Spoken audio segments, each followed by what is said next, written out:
il a bien failli perdre ses bijoux de famille. Tom Jones n'a pas connu qu'une seule femme dans sa vie et son côté lover aurait pu lui coûter très cher. En 1968, l'interprète du tube Sex Bomb, alors à l'apogée de son succès, entame une tournée aux États-Unis. Il fait alors la rencontre de la chanteuse américaine Mary Wilson qu'il commence à fréquenter régulièrement. Celui que dans cette idylle, l'artiste âgé de 28 ans à l'époque, était déjà marié à une certaine Melinda Rose Tranchard.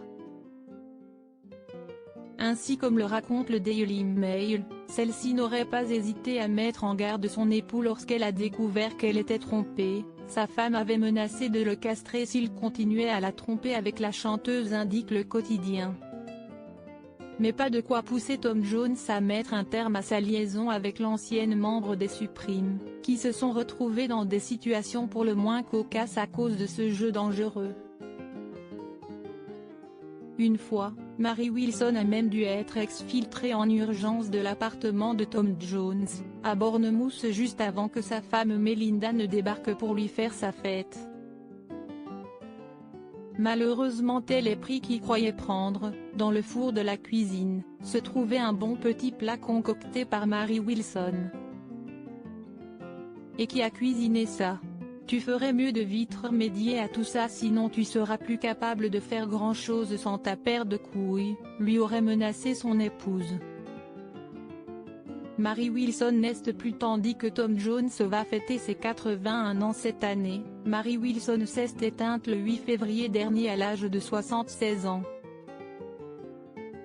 La membre historique de The Supremes est morte soudainement dans son domicile, 2 jours après avoir annoncé qu'elle allait publier un nouvel enregistrement et rééditer son premier album solo, sorti en 1979.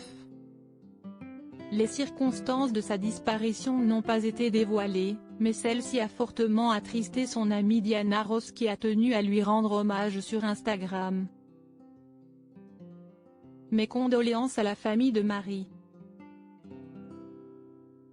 Je me souviens que chaque jour était un cadeau. J'ai tellement de merveilleux souvenirs de notre temps ensemble. The Supremes vivra dans nos cœurs, a-t-elle écrit en légende d'un cliché du trio vocal féminin dont faisait également partie Florence Ballan.